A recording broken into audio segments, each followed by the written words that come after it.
Chapter 1 of The Science of Getting Rich by Wallace D. Wattles. The Right to be Rich.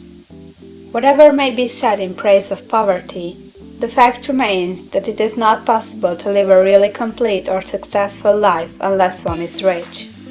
No man can rise to his greatest possible height in talent or soul development unless he has plenty of money. For to unfold the soul and to develop talent, he must have many things to use, and he cannot have these things unless he has money to buy them with. A man develops in mind, soul, and body by making use of things, and society is so organized that man must have money in order to become the possessor of things. Therefore, the basis of all advancement for man must be the science of getting rich.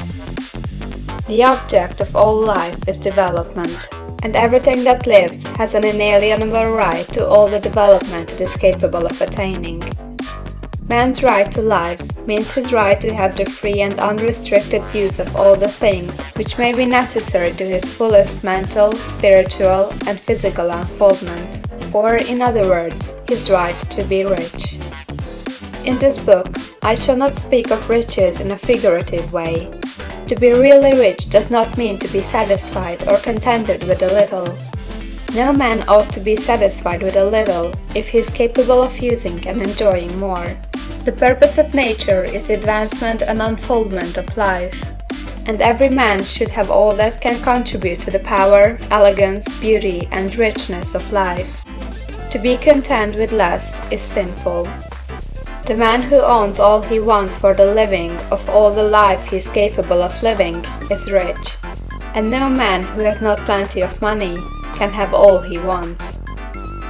Life has advanced so far and become so complex that even the most ordinary man or woman requires a great amount of wealth in order to live in a manner that even approaches completeness. Every person naturally wants to become all that they are capable of becoming. This desire to realize innate possibilities is inherent in human nature. We cannot help wanting to be all that we can be. Success in life is becoming what you want to be.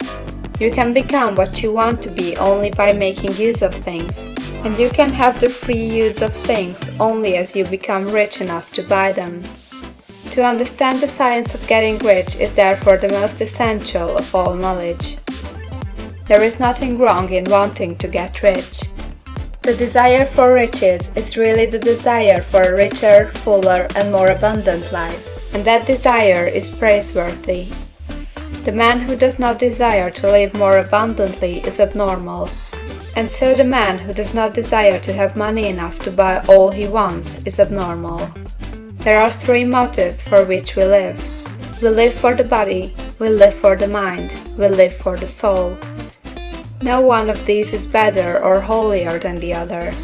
All are alike desirable, and no one of the three, body, mind, or soul, can live fully if either of the others is cut short of full life and expression.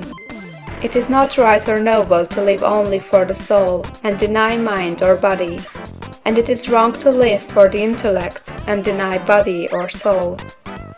We are all acquainted with the loathsome consequences of living for the body and denying both mind and soul, and we can see that real life means the complete expression of all that man can give forth through body, mind, and soul.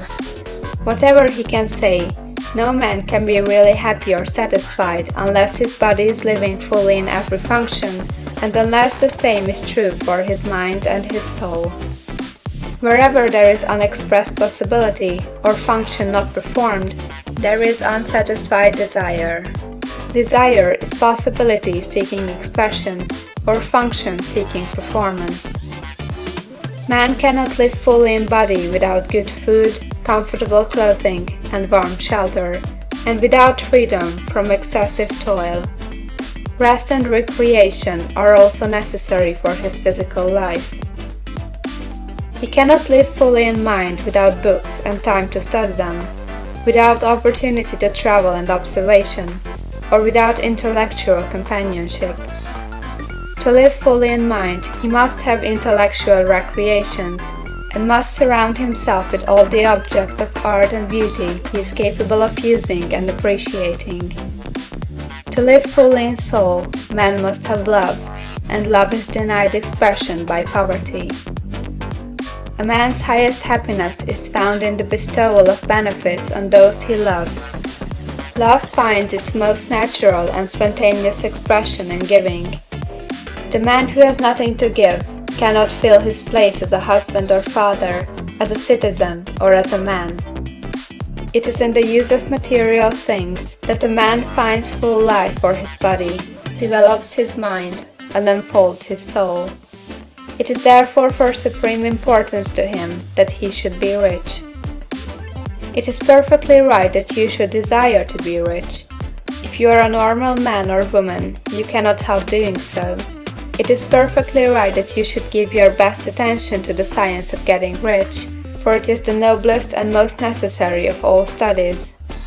If you neglect this study, you are derelict in your duty to yourself, to God and humanity.